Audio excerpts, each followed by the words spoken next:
Good morning, everybody. Today, I wanted to start by doing some lives, which would be an exciting time for us to talk every Wednesday about HR and how the role of HR is changing into a sort of more talent management space. I did not have success with live this morning, being the first time, some tech issues, but still, we will continue and hopefully you'll just let me learn and get better each time. So why I really wanted to do a live today, I still felt that on social media, there was a lot of people who are really interested in the changing face of HR from an employer branding point of view, because we are now in a digital age. What that means is all of our businesses are now being affected by social media. In order to have a business, we now all need to be content creators, or we need to have a marketing department that is very digital savvy. And sometimes we can also forget that our employees also have access to that same digital platform and space. Now, previously, the brand that you would have as a company would be what you put out there personally. You get to decide what marketing materials go out there. But as we've seen from some recent scandals, such as Kite Baby and Cloudflare, and the recent astronomer, your company can end up going viral and getting a lot of marketing attention for all of the wrong reasons. So one of the things that I really wanted to talk about is how, as a business, we can start to protect that image and start to really think about how to manage our reputation online in this digital age, thinking about things from the employee's point of view. So this is really interesting because as somebody who's passionate about talent and HR, a lot of people find that you either sit on the side of the fence that you are for the company or you are for the team.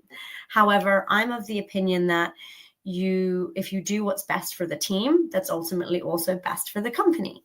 And I like to work from a frame of our employees being our first line ambassadors.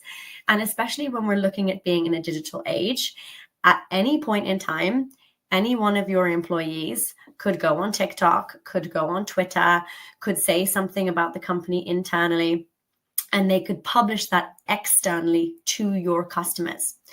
So previously, when we talked about employer branding, people felt it was, do I have a careers page? And that was sort of enough. It was, how do we get the best talent through our monetary packages that we offer? And now I think candidates are looking for more than that.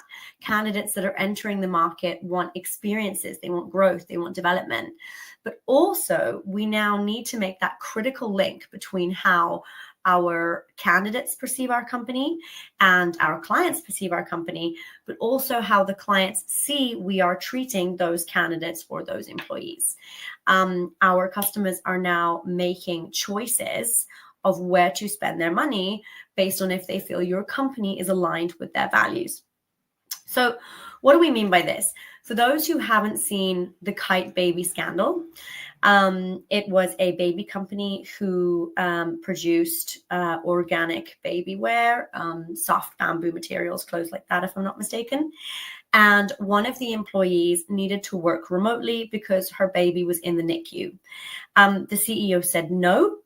And the employee went viral online talking about this and how unfair she believed it to be.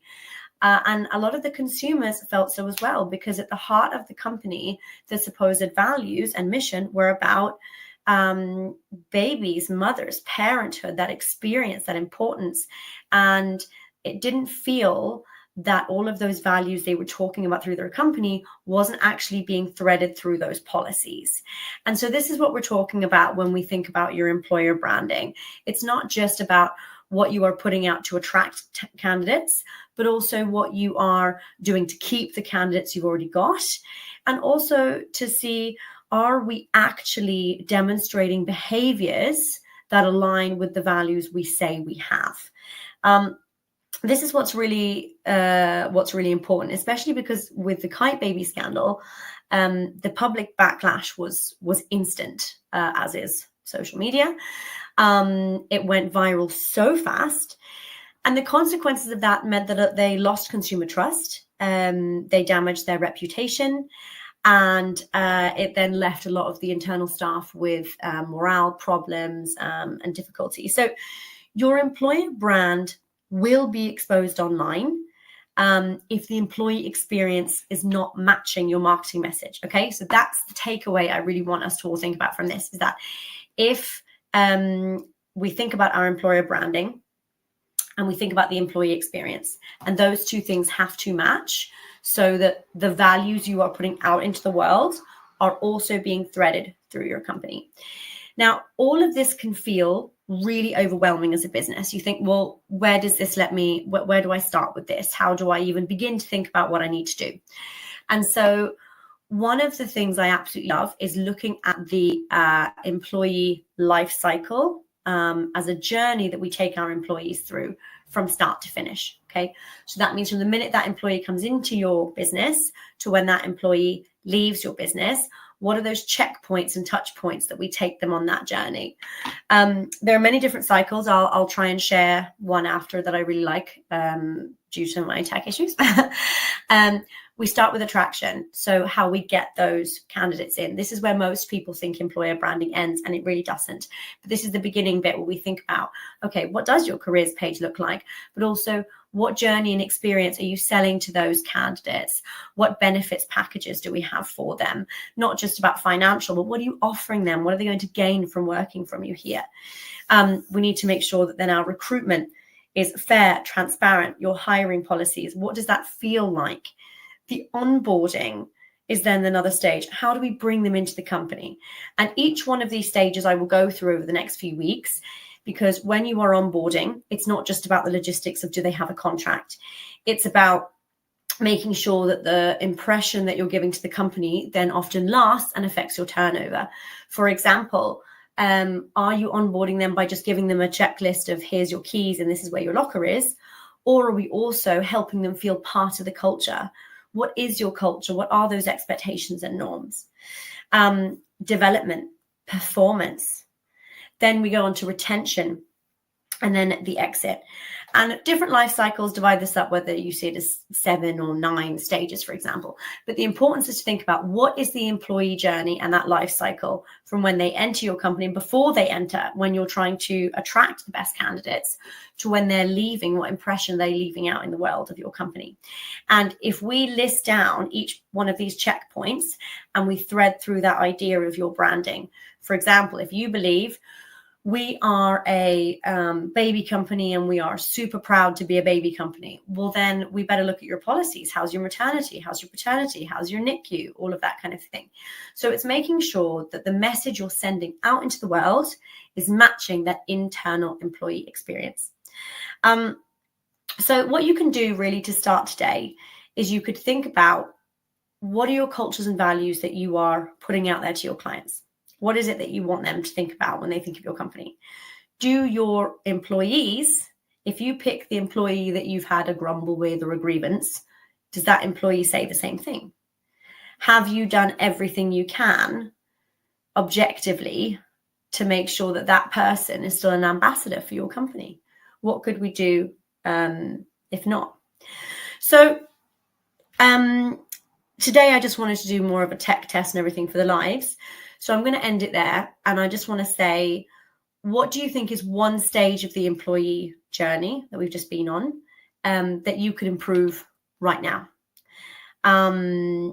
If you have something specific, you could send me a message and I'm happy to talk that through with you.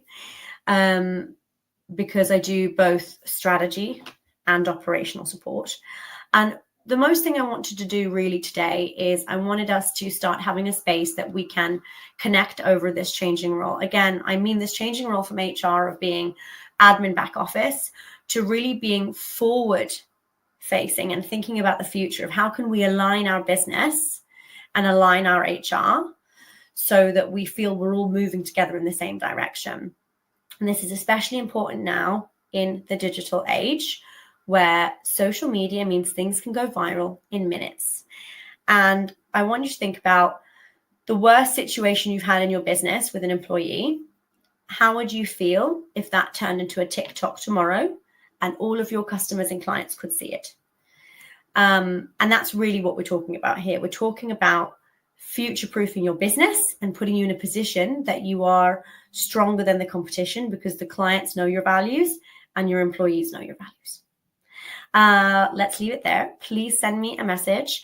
I'm going to start trying to set up my text so we can do lives. We can do some questions and answers. And if there's a specific topic you want to go over, then let me know so I can prepare it next time with some colorful slides. Thank you to anybody who's made it to the end of this long ramble. And I look forward to talking about more HR topics soon. Thank you.